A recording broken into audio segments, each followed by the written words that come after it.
Next is wet on wet technique. In this technique, you add water on the surface and then you add color over it.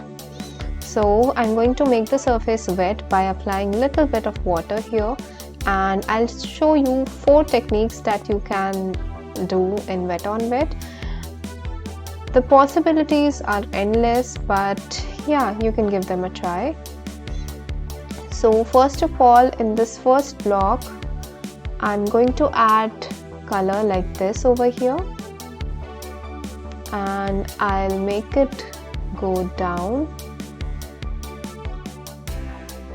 Okay, let me clear up the lines.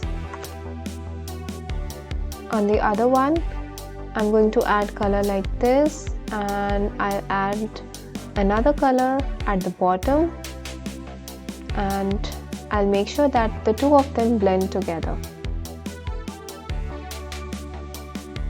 So the first one that you saw, that was a gradient wash, and the second one that is here is actually the blending of two colors on a wet on wet surface. Using this color again over here in this portion, I'll make sure that it blends seamlessly.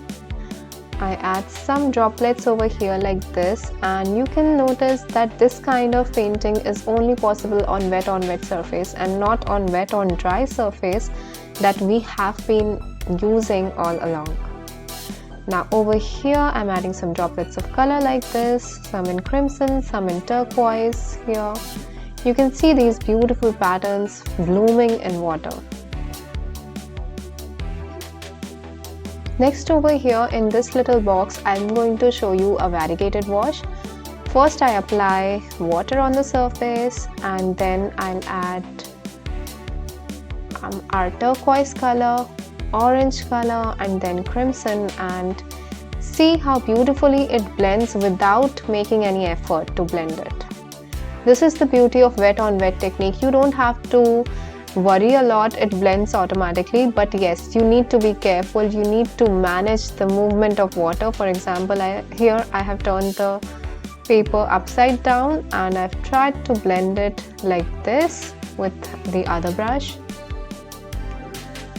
Due to sunlight you are not able to see, but just hold on, everything will be clear soon. Over here I'm adding crimson color, and see how beautifully it blends.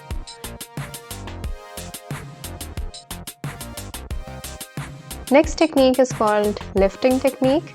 Here I add paint over here like this. I'm going to give a dark tone of color to this square, that is having a flat wash of dark crimson color.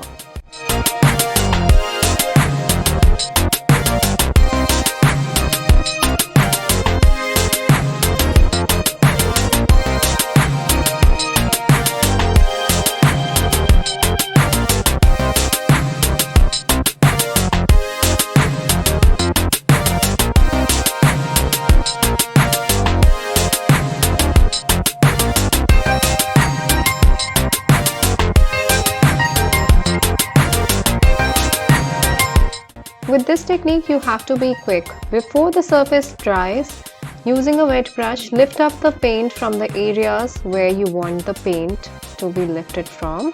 For example, here I'm making a swirl using the brush this way by lifting off the paint, and see how beautifully it comes out.